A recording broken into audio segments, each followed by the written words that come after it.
And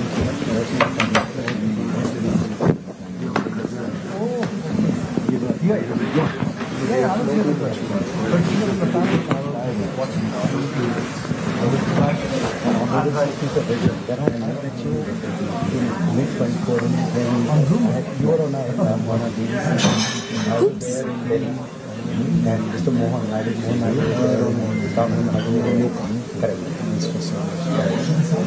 and it just started that conversation. So this is the fastest project we've done in life. Really? 1 year from India to Fastest? For you? Then that makes me feel even better. You should feel very good. Anybody in your suit. This is amazing for you. I think you guys are fast. Oh, that's... So I'll reach out to you to write it down. Speed. Showing the wind.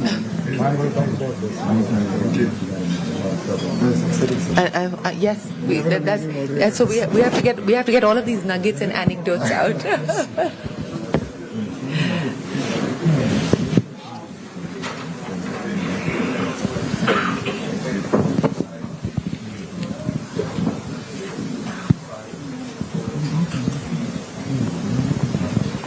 Hello and welcome to this special CNBC TV 18 Davos Dialogue, Davos Debate. I'm Shireen Bhan and we're coming to you from the Andhra Pradesh Pavilion at the Belvedere Hotel. This has of course been home to Andhra Pradesh as it showcases its story to the world here in Davos. Leading the conversation has been Nara Lokesh, the Minister for IT, and of course he holds many other portfolios, but if I go down that road we'll take up a lot of time of the panel. So without further ado, let's talk about what the state is attempting to do. It has, of course, solidified its purpose as far as ease of doing business is concerned, but it now wants to transition to speed of doing business. What does that mean, and what measures are we going to see the state government take to ensure it delivers on that promise? I also have with me an eminent set of panelists who will talk to me about their aspirations and their investment plans for the state as well as for India. So without further ado, in our last conversation, Mr. Lokesh, you talked about the fact that there's a WhatsApp group that you might even set up to get investors to talk to you directly in terms of speeding things up. So have they been on the WhatsApp group already? I think 2 of the panelists have my number and they're in touch with me directly. So it's government on WhatsApp and governance by WhatsApp? Well, it's about rewriting the speed at which India can actually deliver and showing the way to the world. I think India is one of those rare countries where we are able to deliver on speed, which other parts of the world are unable to do. And I believe this is just the beginning. The beauty of our great nation is that if one state starts it, rest will follow it.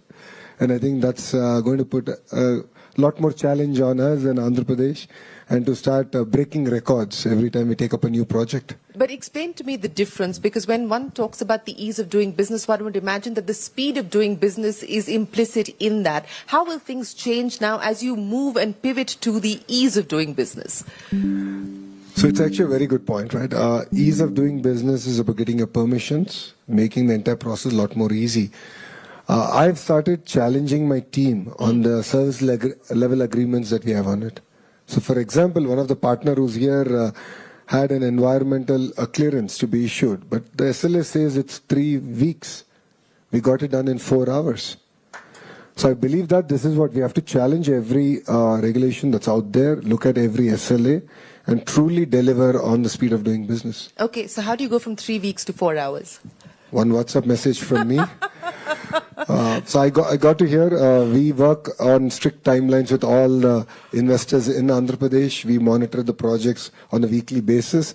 So if a project is getting delayed, we try and understand what's the issue, and any feedback is taken positively. Even criticism is welcome, so we take it positively and we work on it. And that's how we were able to get this done in 4 hours. But, jokes aside, how do you institutionalize the speed of doing business at scale? Because not everybody can be on WhatsApp with you, or not every decision can be taken on WhatsApp by you. So how do you institutionalize speed at scale? I think it requires a fundamental cultural shift across, in politics, in the bureaucracy. So we are doing that. So from our chief minister up to your VRO. We are all talking about on speed of doing business. So not the SMEs, all of them cannot reach out to me or be in touch with me. But we want to create an environment, a culture to deliver on that. That's one part. Second is the regulatory framework. So we have now formed a group which is being advised by self-made billionaires who are giving me input on which regulation, how do we go about it, how do we streamline it, and how can we truncate the time it takes for each of this, permissions and so on and so forth. And what are the permissions that we don't even need? Why does, for example, an IT company really need a pollution control board clearance, for crying out loud? So we're going to now look at each and every regulatory framework that's there in the state, and we're going to challenge the entire team, the bureaucracy, to come back and tell us why should it even be there. So deregulation, essentially. Yes. A big move on that. Big move on that. Sanjay, let me come to you, because your investment into the state of Andhra Pradesh made headlines with that big $15 billion announcement. How long did it take for you to make that decision, A, to go to Andhra Pradesh, and B, to get things done in Andhra Pradesh? Yeah, I think before I answer that, let me just start by saying I'm really delighted to be here on this panel, and good to see you again, Shireen. I think first I would start and say that we have been deeply committed to India as Google. I think we started more than 20 years back. And the memory that I carry of that is that 20 years back, internet penetration for women were so low. Yeah. And Google did a project called Internet Sati with Tata Trust. Today, the penetration of internet for women in India is almost parity. So I feel proud that we've been committed in a deep manner. And that comes to this $15 billion investment. We have committed even more deeply to this. And I think fundamentally, it's 1 gigawatt plus capacity, subsea cables, the biggest project they're doing outside America for the first time. And I must say, I met the Honorable Chief Minister and respected Minister in mid-24. It was a conversation where he laid out, the Honorable Chief Minister laid out the vision, and by mid-25 it was done. It is one of the fastest projects we have done as Google in this region. And I really feel proud it's coming from India and coming from Andhra Pradesh. And I'll build on what Lokesh, you were saying on, I think, 3 themes which I think stand out for me. One is the idea of the way the Honorable Chief Minister defined what we're trying to do is good for Andhra Pradesh, good for India, good for Google. Which means it's a partnership. It's not a contract manufacturing. It's a big shift in the mindset, how we approach it. Second, I think, is very data-led decision-making, which is transparency. You know exactly what's happening. And third thing in my mind, which is what you just said, speed. This speed of moving things is the fastest I've seen. So I really acknowledge that, and thank you, and delighted to not only do this, but even do more as we move in the future. Well, speaking of doing more, you preempted my question, Sanjay, because as India sort of takes the next steps as far as its AI journey is concerned, data center capacity in India much lower than the US or even China. What do you believe it will take for the AI infrastructure build out to be a reality in India, and companies like yours? I mean, how much more appetite do you have for India? I think the reality is we have more than 1 billion Indians. The power of AI today is that the language barrier is gone. So far, the use of technology was limited by, if you knew English language well, you could use technology. But hardly 200 million people understand and speak English. So I see India moving from 200 million people deeply using technology to almost 1.4 billion people using technology. Because there is no barrier of language, there is no barrier of literacy. You can speak, text, video, whatever format that you want to engage in. So it's going to be a dramatic increase. And what excites me, therefore, is that what we have built here will need to keep evaluating how fast to build more. And I feel from my point of view, India is really best suited to take the next leap as AI comes in, because we are really good in applying the models and technology for both the benefit of society and customers. Okay, I'll come back and double down on that in just a second. But Jatin, let me come to you now. It's not just ease of doing business and speed of doing business, but it's also the cost of doing business. And that is something that the state has been focusing on, specifically for the IT sector. Land at 1 rupee, that also created headlines. And I want you to explain to us why that is important and why companies like yours are looking at the state. Sure. So, a few things, apart from the speed and ease, I think certainty and trust also matter. And certainty and trust comes from your ability to access the entire infrastructure of the state transparently, as Sanjay was mentioning, and you have comfort that when you have a fair cause, you will see a fair response.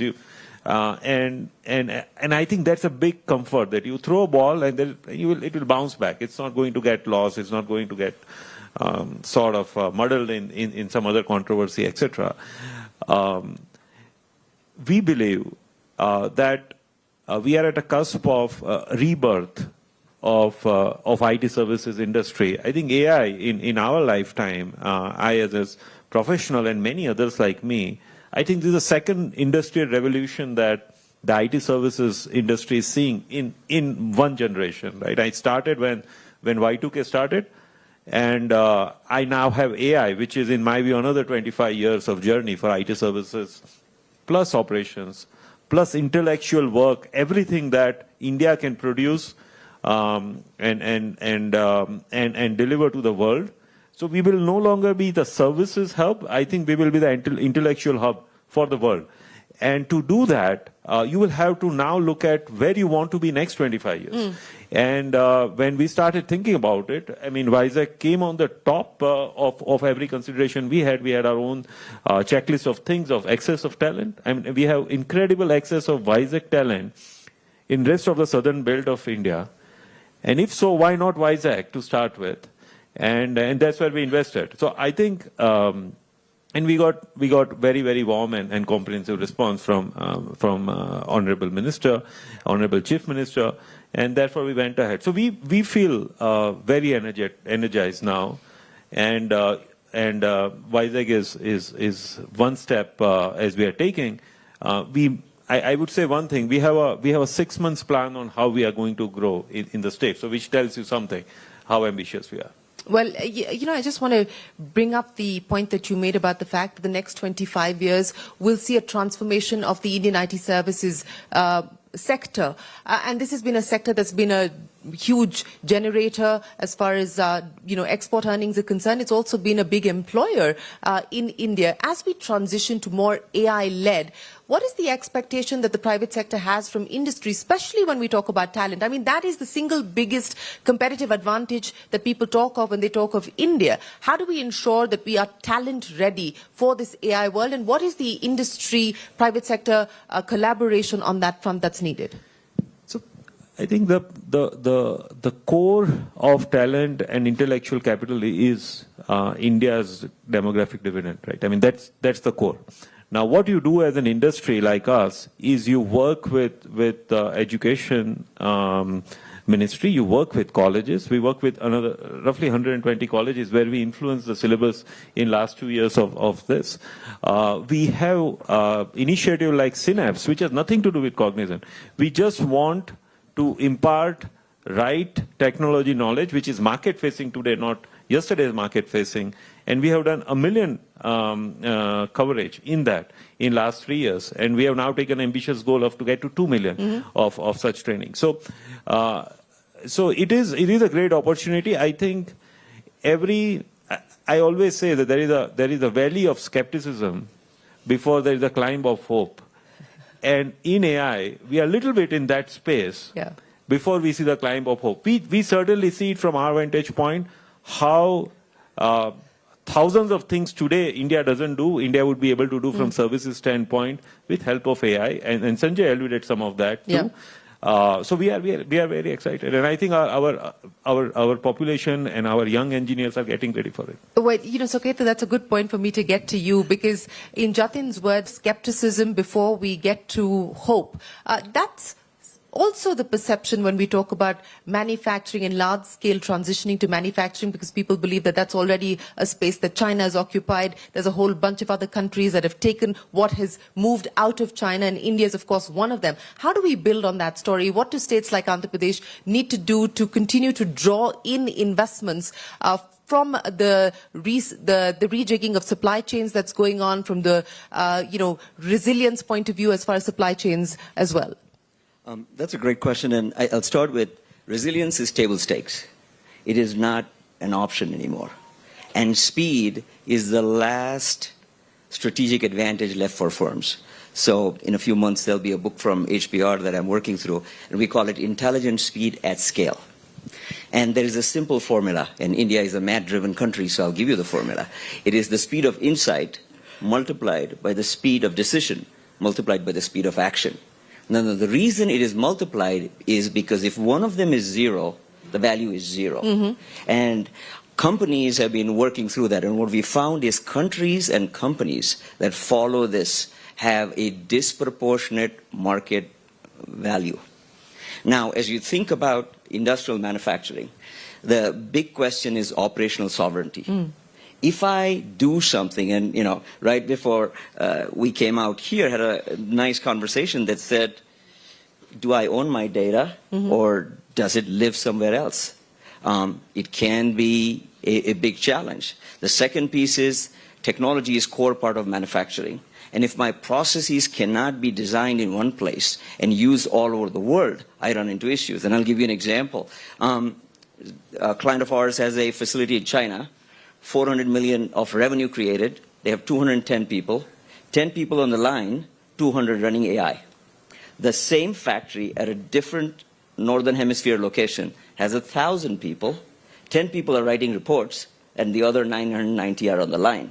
What we want to be, if India is going to drive this, is on the 210 side, not on the 1,000 side. Yeah. And that is the structural difference, both on the speed side as well as taking advantage. Well, that's an important point that you make, and how do we prepare to make that transition and be ready for that is the question. But Sumant, let's address the energy question as well, and the state of Andhra Pradesh is also trying to address that question through renewable means.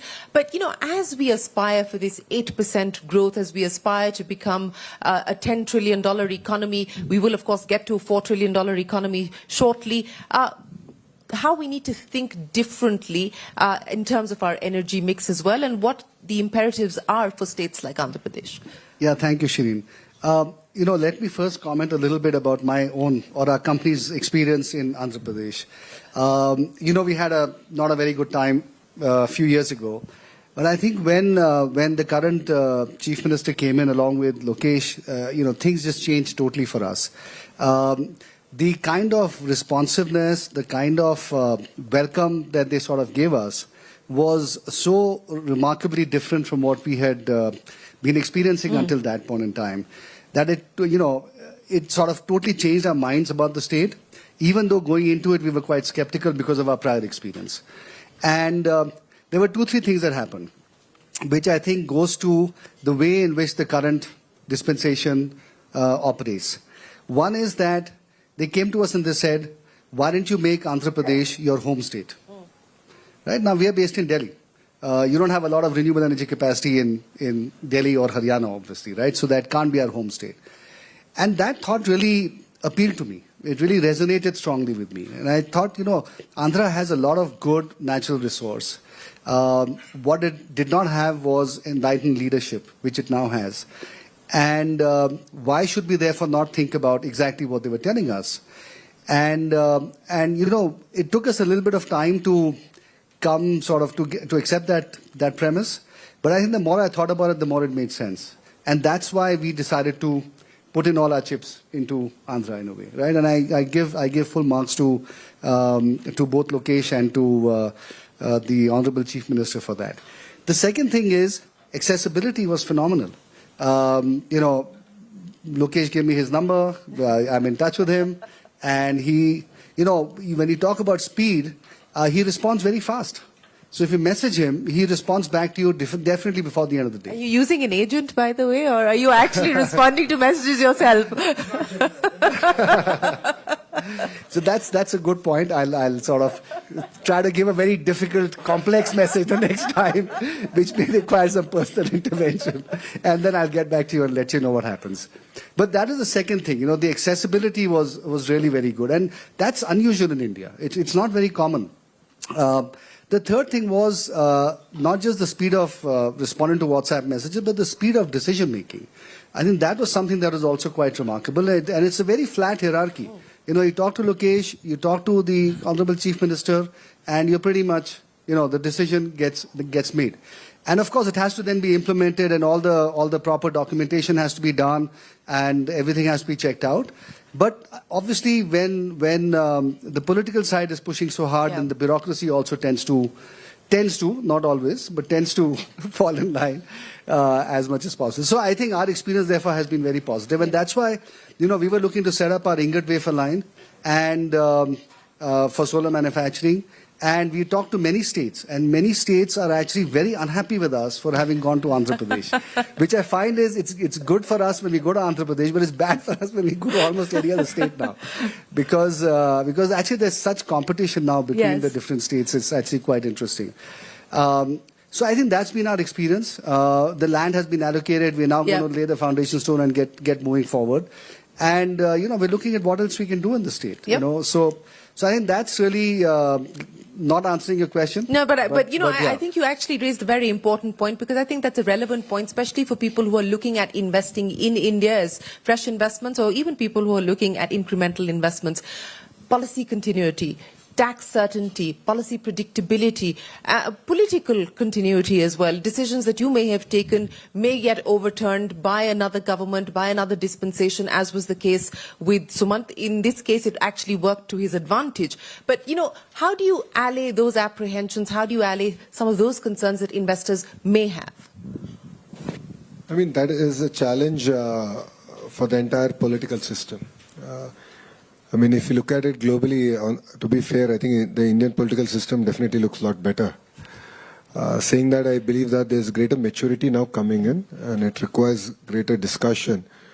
But behind, all the investments, if you're talking about, X amount of dollars or Y amount of land that's required, but the most fundamental point is the number of jobs we're going to create. And that is the narrative that this time around, as a state, we're very focused upon. It's important to explain to people that what's the impact that each of these investments will have and the kind of jobs it's going to create. So you create a very strong momentum so that things cannot be overturned. Yes, things have been reversed in the past, but I believe it's been an isolated incident for Andhra Pradesh in one administration. But look at it. Look at Hyderabad. What are the foundations that Mr. Naidu laid in '94 have been continued. And look at the city today. Look at the state today. It has the highest per capita income in India. Because the narrative was set. So it's equally important for the politicians to not just look at this from an investment perspective, but also build a narrative so strong that whoever comes, I believe that there'll never be a change in Andhra Pradesh. India will be governing Andhra Pradesh for the foreseeable future. Saying that it's important to ensure that a strong narrative is there and we are able to convince people at every point as we go forward. And that's an important point that you make. So I just want to build a little bit on this narrative that you want to build on the back of the jobs that these investments will create. What's part of that package? Jobs, of course, will be one pillar, but what's part of the package that you're going to be communicating? Not just domestically, but internationally as well. No, see, as a state, we have a clear direction, right? We have the Swarnandhra mission, which is where we see Andhra Pradesh in 2047. So we have clear targets, we have clear sectors. We just spoke about manufacturing and the importance of, speed in manufacturing. I also believe that the way we have looked at it is a cluster-based approach. I've had opportunity to share that with you. And that's where we are working with Renew, and they've been supporting our initiative on a rapid prototyping center, which we want to bring in from Sydney and bring it into their ecosystem. So we are working on a very cluster-based approach where there's a tight integration between verticals and horizontals. Horizontal is education, certification, and so on and so forth. Verticals are all the different components and the players who are there, who make up the entire ecosystem, which I truly believe is missing in India as we speak. And that's why we are struggling with manufacturing. We are not at the pace at which we should be as a nation. And I believe the experiment that we are doing in Andhra Pradesh could be a model that can be replicated in India. Sanjay, I want to go back to the point that was just being made there by Lokesh about jobs and the importance of tying that up to the narrative of drawing in investments. There's a lot of concern around AI and what AI could do to jobs, but equally there's there's optimism around the kinds of new jobs that AI could perhaps create. We've seen that happen with YouTube. We've seen a whole creator economy blossom on account of the opportunities that has thrown up. But as we ready ourselves for this AI future, what will the imperatives be from your standpoint that we need to focus on? States like Andhra Pradesh, other states, India needs to focus on? I think that's a good point. Before I get there, I just want to answer one question which Sumanta raised, or that point there. He has Lokesh's number, I don't. But still, I'm going to get you to start a WhatsApp group now. The speed is still the same. I think the point is, I think the governance is working because of transparency and commitment to get investment going. And that's a good point in favor of what Andhra is able to pull off. To come back to your question, it's such an important point what Lokesh made and you made. I think AI needs to be deployed not only for business productivity, but for governance in the state. And I think that's an important thing we shouldn't lose sight of. And what do people want in society? They want good governance, they want jobs, they want better incomes. And I feel AI-powered governance is the really way forward. And I have 4 themes around there, which I'll call AI-powered, what I call SEVA. The S stand for Sarkar. Run a better Sarkar. I think RGTS is a good example of what you do in Andhra, but I think to me that needs to become for every person in the state. Everybody should see I can reach out even without having a number, get my problem solved and find the right information. Second is E, which is e-safety or e-security. The biggest issue in the future would be that will be the challenges on cybersecurity and information and data. How do you ensure that AI is used to power that? The third is W, which is workforce. We need to have AI-ready workforce. We need to get our young children to use AI from a young age and teachers, so that we have that workforce ready from 5 years and 10 years from now. And third is what I call A is agriculture, health, mobility, but transform all these. Because we can improve productivity of agriculture using AI. We can transform health using AI. We can transform mobility using AI, or urban development using AI. So I feel we need to get ready together as basically whether it is people who are creating applications or people like us or governance to do AI Seva, to really make a difference. If society is happy, if people are happy, if I earn more money, then I'm willing to believe and invest more time and energy. No, absolutely. That's a great point that you make.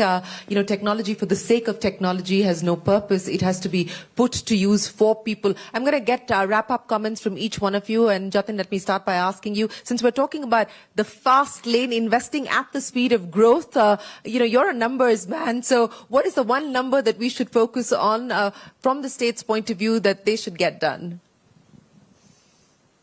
From state's point of view, not from cognizant point Both. It could be cognizant and what cognizant can do for the state. I think jobs is one thing, but I would say slightly differently. I think, as I mentioned, rebirth of services. I think what we should see is what we are getting to Vizag in terms of different services, newer services, which can run for another 25 years, which can create next set of entrepreneurs and next set of professionals that IT services creators started from here. So I think the key is not so much quantitative to your question, but qualitatively why the new services should come to Vizag. And I'll just take one more minute. The fear of, I can assure you people sitting in this room and watching that, take this fear of jobs around AI out. We have been here when package implementation first came, people said, you are doing all application development. If now there is SAP Oracle, who will come to you? When cloud came, we were managing millions of network elements, databases, and servers on premise. People said, who will come to you now for infrastructure management? Now it's cloud. So why AI should be different? Let's just take on. We have built an industry which has grown every year for the last 25 years. AI, I'm telling you, is a rebirth. It's a rejuvenation of the industry that we want to bank on. Well, so don't get carried away by the obituaries that are being written on account of AI, of many sectors and many jobs and tasks. So Ketu, your prescription for the road ahead. I think the simple prescription is, I think Lokesh said something really important. How do you build the ecosystem that can deliver on a particular vertical? So let me give you an example. I can go to Shenzhen and design a drone, get the software for it, scale it up, and launch it in 4 weeks or less. So the first thing is to decide which areas are you going to compete on. Now, what does it require? I'm a supply chain guy, so it's a pretty boring business. We go all the way from product design to planning to distribution to assembly to energy, and bring it all together. And then the last most important thing is talent. There is no shortage of talent in India right now. But the other areas, you have to decide that I'm going after this sector and I'm going to reduce the time. I would say anything that takes longer than 12 weeks to execute is too long. What used to be years is months. What used to be months is weeks. And what used to be weeks, Google has, I think they've changed the time clock. It's what, milliseconds, nano? I don't know what they did, but it runs faster. So those are what I would call strategic choices to make if you're going to take advantage of what you have. And we have seen it consistently that if you do that, the payoff is non-trivial. It's not a linear payoff model. It's an exponential payoff model. But Sumant? It's a choice. It is a choice. You're absolutely right. Look, my suggestion would be that while industries coming in, ecosystems being created, etc. That's all, of course, terrific. It's very critical. We need to have faster GDP growth, but the GDP growth also needs to be inclusive, and we need to make sure that we take people along. And I think that is critical because to build a great state takes time, takes multiple election cycles, which all have to be won as well. And so people have to see the tangible benefit of all the stuff that is going on. I think that is very critical. And I think the Honorable Prime Minister has been very good at that in our sector, for example, by coming out with the PM Kusum scheme, which deals with the farmers, by the rooftop scheme, which therefore touches every individual. So I think that is something that I'm sure that Lokesh and the Honorable Chief Minister are thinking about. But I think that is really critical because as your previous question was, how do you ensure continuity? Yeah. This is one way to ensure that continuity. And I think that is critical because all of us make long-term decisions. Yes, long-term decisions indeed, and ones that have to be strategic and smart. Lokesh, I'll give you the final word then. If we are going to head on to the fast lane, where are we today in terms of which gear you believe the government is at and which gear would you like to be and how soon can you get to that? Before I answer your question, I think what Sumanji said is a very, very important point. And that's where CM came out with this P4 program. So in the past we had P3, a private-public partnership. Now add people to it. Yeah. Look at any developed country, right? The gap between the haves and have-nots just growing. And that's where we believe that all of us have a greater role to play, a greater commitment to society. It's part of our Indian culture. It's not simply about giving a handout, but it's about counseling, guiding, nurturing those aspirations and pulling people out of the cycle of poverty. Generally we see a trend where, I made X amount of money, I want to give this much money back. Yes, that is important, but more important is people committing time to pull people out of that cycle. So that's something that we are pioneering in the state of Andhra Pradesh, and it's a passion project again for our Chief Minister, Mr. Naidu. So as a state, coming back to your question, I believe we are still in second gear. I don't believe we are in the sixth gear. I see that my secretary has walked out on me now. But I believe this is the beginning. This is the new India. I believe that India can show the way. I believe that India can lead in clear sectors. And if India has to lead, states have to lead. And states like Andhra Pradesh have a very, very important role to play. And I keep telling my entire team, the group of ministers which I chair, that there is, if no risk, no reward and no story. We heard 3 stories today, and all this happened in 18 months because all of us together decided to challenge what the norm is. So that is the new Andhra. So 5 years on, what would the Andhra Pradesh story look like? So the aspiration, so we have about 1,000 projects in pipeline now, and our focus, as all the leaders on the dais have said, is to focus on execution. This, we believe, will actually take us to the $500 billion mark in terms of GDP.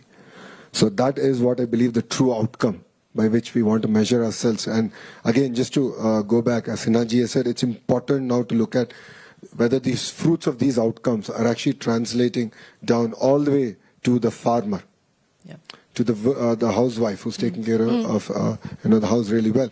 We have to ensure that this translates to them. It creates improves the quality of living and improves the per capita income. Well, thank you very much to each one of you for sharing your individual stories, but more importantly, sharing the roadmap that you believe that India and the state of Andhra Pradesh must take forward to ensure that we see faster growth, we see better quality of growth, and we see more secular and inclusive growth. And as must have been very evident here, I am going to start a WhatsApp group. I shall be the admin. I shall be the admin of that group, at least as far as this particular panel is concerned, and maybe see more stories flourish, not just in the state of Andhra Pradesh, but of course in India. From all of us here, from Davos, from the Davos Dialogue and the Davos Debate, many thanks for watching. Stay tuned to CNBC TV 18. We'll be right back with you. The news continues.